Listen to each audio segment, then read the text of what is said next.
हरि ओम त्र्यंबकं यजामहे सुगंधिं पुष्टिवर्धनम् उर्वारुकमिव वन्दनामि मृत्युर्मुक्षीमामृतात् कार्पण्यदोषोपहतस्य भावा पृच्छामि त्वां धर्मसम्मोहचेतः यच्छेह शाश्वतं ब्रूहि तन्मे शिष्यस्तं साधुनां त्वां प्रपन्नम् हरे कृष्ण कृष्ण कृष्ण हरे हरे हरे राम राम राम हरे हरे हरे कृष्ण कृष्ण कृष्ण हरे हरे हरे राम राम राम हरे हरे हरे कृष्ण कृष्ण कृष्ण हरे हरे हरे राम राम राम हरे हरे। और सच्चिदानंद भगवान की जय। बोलो उमापति महादेव की जय। बोलो लक्ष्मी नारायण भगवान की जय। बोलो भारत माता की जय। बोलो भारत के संतों की जय। बोलो गौ माता की जय। बोलो गायत्री माता की जय। बोलो गंगा माता की जय। बोलो गीता माता की जय। बोलो सत्य सनातन धर्म की जय। धर्म की जय हो, अधर्म का नाश हो, प्राणियों में सद्भावना हो, विश्व का कल्याण हो। ओम नमः पार्वती पते हर हर महादेव शंभो। हर हर महादेव शंभो। हर हर महादेव शंभो। जय जय श्री राधे। जय जय श्री राधे। जय जय श्री राधे। बोल वृंदावन बिहारी लाल की जय। बोल भंडेरी माता की जय। ओम नमो नारायण। ओम शांति शांति शांति।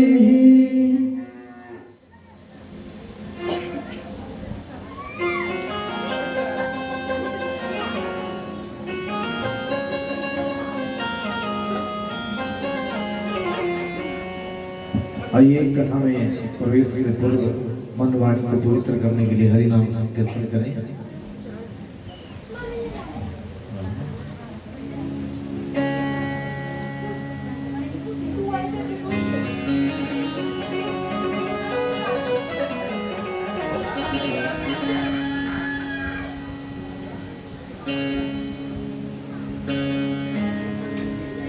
जय जय राधा रमण हरि बोल।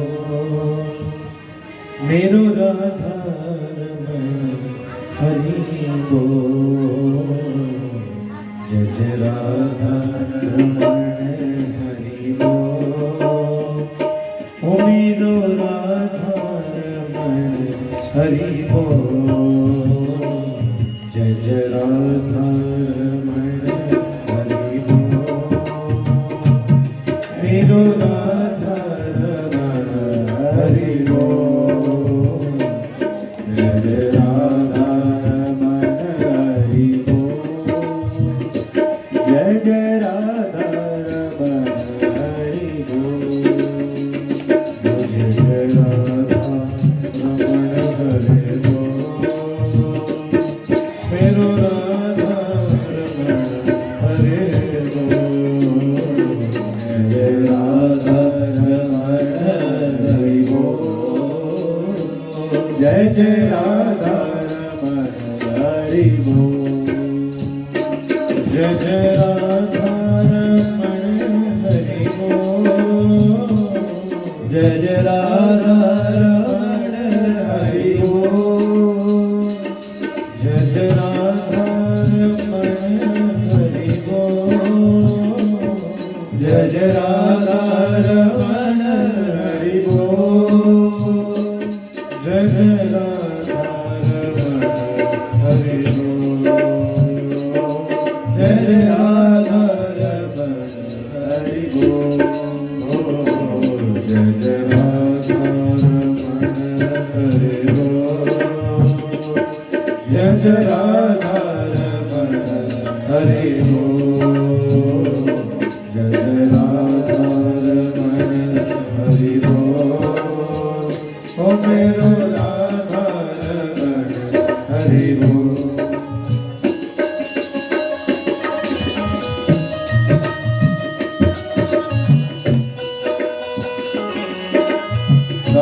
के भजन का आनंद लें। हरि बोल।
हरि बोल हरि बोल